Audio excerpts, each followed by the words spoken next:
এটাই হলো মায়াপুরের চন্দ্রোদয় মন্দির বা ইস্কন মন্দিরের মূল গেট। আর তোমরা যারা মায়াপুরে আসতে চাইছো, মায়াপুরে এসে ভাবছো যে কীভাবে ঘুরবো, কী কী দেখার আছে এবং সবচেয়ে কোন পথে কীভাবে সহজে মায়াপুরে এসে পৌঁছানো যেতে পারে এবং মায়াপুরের বিকালবেলা বা সন্ধ্যাবেলার যে অপরূপ সৌন্দর্য দৃশ্য কেমন, তো সমস্ত কিছুই থাকছে আজকের এই ভিডিওতে। তা চলো ভিডিওটা পুরোটাই প্রথম থেকে দেখা যাক। মায়াপুরে আসার সবচেয়ে সহজ পথ হলো হাওড়া থেকে হাওড়া কাটোয়া লোকাল ট্রেন ধরা। 25 টাকার টিকিটে 2 ঘন্টা 15 মিনিট 20 মিনিটের মধ্যে পৌঁছে যাবে নবদ্বীপ ধাম, অথবা পরের স্টেশন হচ্ছে বিষ্ণুপ্রিয়া হল্ট, 32-33 কারণ স্টেশন।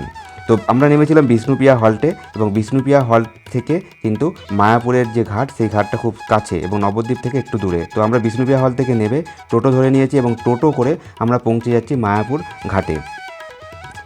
টোটোর ভাড়া নিয়েছিল 15 টাকা। এবং মায়াপুর ঘাটে নেমে এদিকে একটা বাঁদিকে রয়েছে কৃষ্ণনগর যাওয়ার ঘাট, স্বরূপগঞ্জ কৃষ্ণনগর যাওয়ার ঘাট বাঁদিকে, আর সোজা যেটা রয়েছে সেটা হচ্ছে মায়াপুর যাওয়ার ঘাট, এবং এটা হচ্ছে লঞ্চের লাইন। লঞ্চের প্রচুর ভিড় আছে লাইনে, আর তার পাশে রয়েছে নৌকার লাইন। তো মায়াপুরে যাওয়ার জন্য লঞ্চ এবং নৌকা দুটি অপশানই রয়েছে। তো আমরা নৌকার জন্য টিকিট কেটেছিলাম 5 টাকা করে, নৌকার টিকিট কেটেছিলাম মায়াপুর যাওয়ার জন্য। লঞ্চের ভাড়া 10 টাকা, নৌকার ভাড়া 5 টাকা। এবং নৌকায় আমরা উঠে পড়েছি, এবং নৌকা থেকে কিন্তু দূরে সেই মায়াপুরের যে ইস্কনের মন্দিরটা দেখা যাচ্ছে, এবং নৌকার পাশেই কিন্তু রয়েছে লঞ্চ। এই লঞ্চেও কিন্তু মানুষজন উঠে পড়েছে এবং লঞ্চেও প্রচুর ভিড় হয়ে গেছে। তো কিছুক্ষণের মধ্যে আমাদের এই নৌকা ছেড়েও দেয় এবং আমরা মায়াপুরের দিকে এগোতে থাকি। এবং এটা হচ্ছে ভাগীরথী নদী, এবং ভাগীরথী এবং জলঙ্গি নদীর মিলনস্থল আমরা দেখতে পাবো এই নৌকা ভ্রমণের মাধ্যমে। তো নৌকা আমাদের ছেড়ে দিয়েছে এবং মায়াপুরের দিকে এগিয়ে চলেছে। এটা হচ্ছে ভাগীরথী নদী, এবং দূরে মায়াপুরের যে ইস্কন মন্দিরটাকে দেখা যাচ্ছে। যদি তোমরা লঞ্চে করে আসো তাহলে ভাগীরথী এবং জলঙ্গি নদীর যে মিলনস্থল, সাদা এবং কালো জলের, এটা তফাৎটা বুঝতে পারবে। তো নৌকা থেকে আমরা নেবে মায়াপুরের দিকে এগিয়ে চলেছি, এবং মায়াপুরের যে মূল গেট সেটা হচ্ছে এইটা মূল গেট। আর পাশে রয়েছে একটা জগন্নাথ মন্দির। এখান থেকে টোটো পাওয়া যাবে, টোটো করে কিন্তু ইস্কন মন্দিরের একেবারে সামনে যাওয়া যাবে। যদি তোমরা হেঁটে যেতে চাও তাহলে হেঁটে গেলে এই চত্বরে, মানে এই মায়াপুরের এইখান থেকে কিন্তু অনেক মন্দির দেখা যাবে।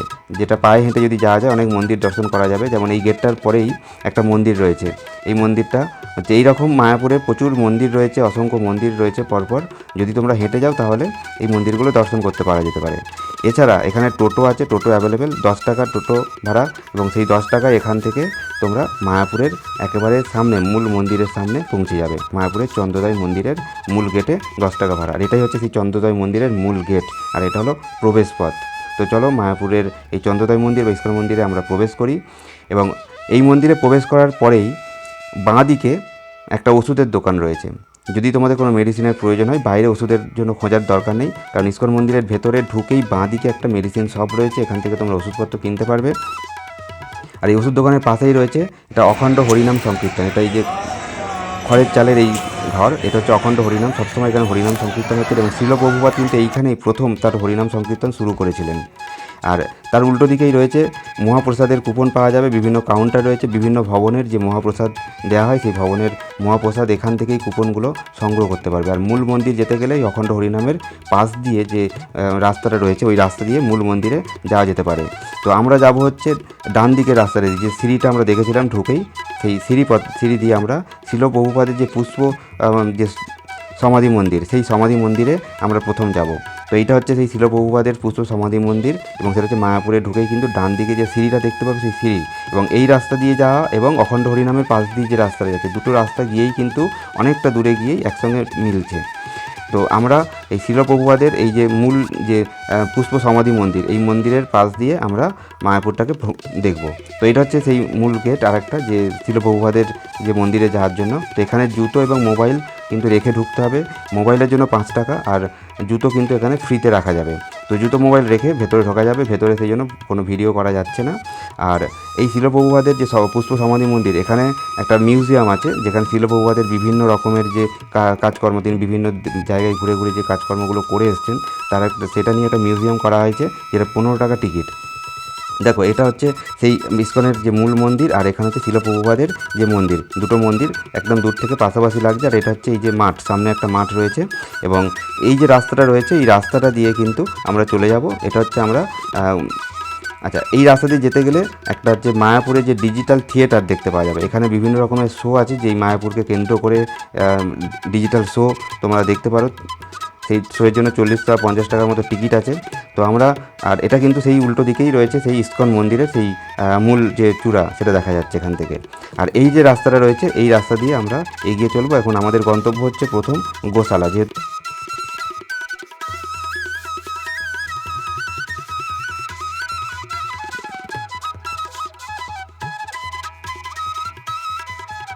তো গোশালায় যখন আমরা এগিয়ে চলেছি, তখন বাঁদিকে একটা দেখা যাবে যে গৌরাঙ্গ কুঠির। দেখো, এই গৌরাঙ্গ কুঠিরে কিন্তু টিনের চাল রয়েছে এবং এখানে দরমার যে দেওয়াল, সেই দেওয়ালের ঘরগুলো রয়েছে। খুব কম বাজেটে 100 টাকার মধ্যে তোমরা থাকতে পারবে। যদি খুব কম বাজেটের মধ্যে থাকতে চাও, তবে এখানে রুম পাওয়াটা কিন্তু খুব চাপের হয়ে যায় এবং এদেরকে ফোন করলেও সহজে ফোন পাওয়া যায় না।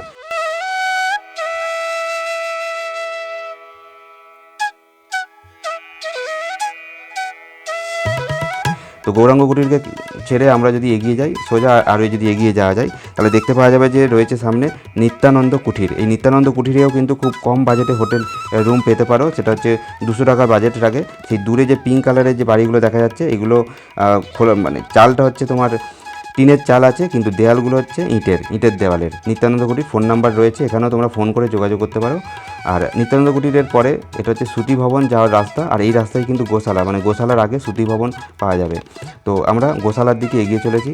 আচ্ছা, এখানে যেতে গেলে কিন্তু গরুর গাড়ি রয়েছে। গরুর গাড়িতে অনেক মানুষজন যাচ্ছে। যদি হেঁটে যেতে অসুবিধা হয়, তাহলে এই গাড়িগুলো ব্যবহার করা যেতে পারে। এছাড়া টোটো আছে, টোটো করেও তোমরা যেতে পারো, কারণ গোশালার রাস্তাটা কিন্তু অনেকটাই। তো আমরা পায়ে হেঁটেই এগিয়ে চলেছি। তো যেতে যেতে আমাদের দেখতে পাবো যে শ্রুতি ভবন। এই শ্রুতি ভবনেও কিন্তু খুব কম, মানে খরচে থাকা যায়। এটা মূলত ছাত্রছাত্রীদের জন্য করা রয়েছে, এবং যদি স্টুডেন্টের আই কার্ড থাকে, তাহলে সেটা কম বাজেটের মধ্যে এখানে থাকতে পারো। একটা ছাড় আছে ছাত্রছাত্রীদের জন্য। তো আমরা শ্রুতি ভবনকে ছেড়ে আরও সোজা এগিয়ে চলেছি, এবং এটাই হলো সেই গোশালার কাছে আমরা পৌঁছে গেছি।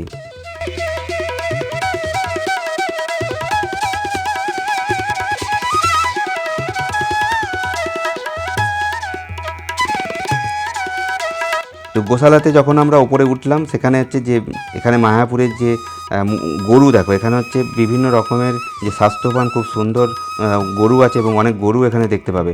আর এই গরুর যে দুধ, সেই দুধ থেকেই যে ঘি পনির এখানে পাওয়া যাচ্ছে, এবং দই বিক্রি হচ্ছে। নিচে কাউন্টার আছে, সেখান থেকে তোমরা যদি মনে করো যে দই খাবে, এখানে এই গরুরই দুধ থেকে তৈরি করা দই এবং ঘি আছে, পনির আছে, এখানে পাওয়া যায়।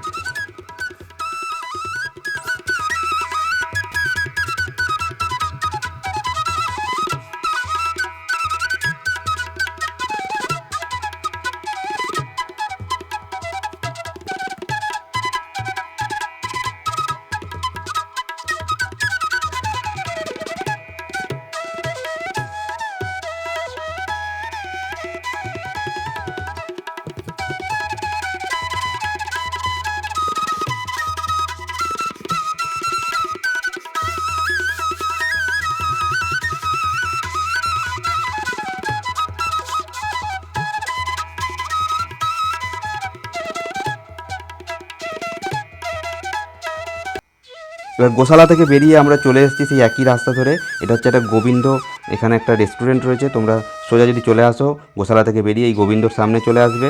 আর এই গোবিন্দ রেস্টুরেন্ট থেকেও তোমরা খাবার খেতে পারো। এখানে একটু বাজেট হয়তো বেশি হতে পারে, এবং খুব পরিষ্কার পরিচ্ছন্ন একটা রেস্টুরেন্ট রয়েছে ভেতরে গোবিন্দর। আর ঠিক তার উল্টো দিকে একটা লাইন পড়েছে, দূরে দেখা যাচ্ছে।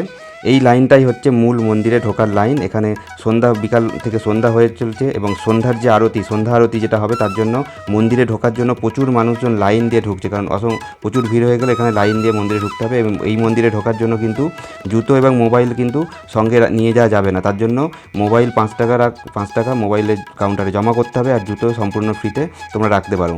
এবং সম্পূর্ণ জুতো মোবাইল রেখে খালি পায়ে এই মন্দিরে ঢুকতে হবে, এবং লাইন দিয়ে যথেষ্ট পরিমাণে চেকিং করে এখানে মন্দিরে ঢোকা যাবে। আর এটা হচ্ছে, দেখো এদিকে একটা ডান দিকে রয়েছে কোচ ভবন। কারণ এই রাস্তাটাই কিন্তু সেই অখণ্ড হরিনাম যেখানে হচ্ছে, সেই অখণ্ড হরিনামের যে ঘর, সেইখান থেকে যে রাস্তাটা চলে আসছে, সেই রাস্তা হচ্ছে এই রাস্তা। আর এই রাস্তার ডান দিকে হচ্ছে বিভিন্ন রকমের ভবনগুলো, যেগুলো গীতা ভবন রয়েছে, যেগুলো নামী ভবনগুলো রয়েছে, সমস্ত ভবন কিন্তু এদিকেই পড়বে। এবং বিকালবেলার যে অপরূপ সৌন্দর্য, সেই সৌন্দর্য সত্যি মনকে খুব আনন্দ দিয়ে দেবে। এবং মায়াপুরের যে এই বিকালবেলা সবসময় একটা হরিনামের একটা আবহাওয়া, এবং মানুষজন কীভাবে মেতে উঠেছে দেখো।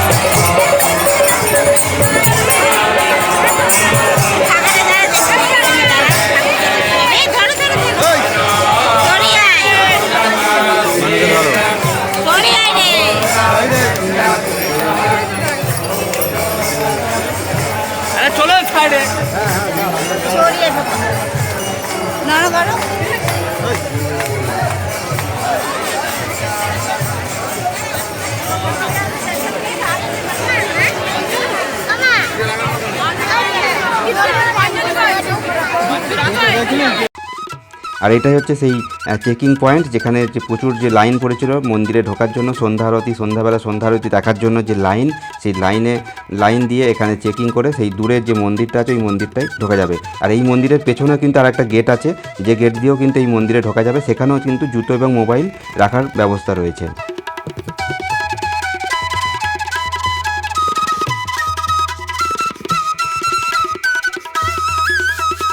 আর এই যে অখণ্ড হরিনাম সংকীর্তনের যে রুমটা রয়েছে, এইখানের বাঁদিকে যে রাস্তাটা দেখা যাচ্ছে, এখানে যে মানুষজনগুলো যাচ্ছে, এই রাস্তাটাই কিন্তু ঘুরে ওইখানে পৌঁছাচ্ছে, ওই মন্দিরের কাছে পৌঁছাচ্ছে। আর আমরা গিয়েছিলাম এই সিঁড়ি দিয়ে, যেটা ছিল প্রভুপাদের পুত্র সমাধি মন্দির। আর এই যে অখণ্ড হরিনামের পাশ দিয়ে যদি যাওয়া যায়, তাহলে এই হরিনাম সবসময় এখানে হতে থাকছে এই রাস্তাটা। আর এর পেছনে কিন্তু গদা ভবন, গীতা ভবন এগুলো রয়েছে, এবং তার বুকিং কাউন্টারও কিন্তু এর পেছনে রয়েছে।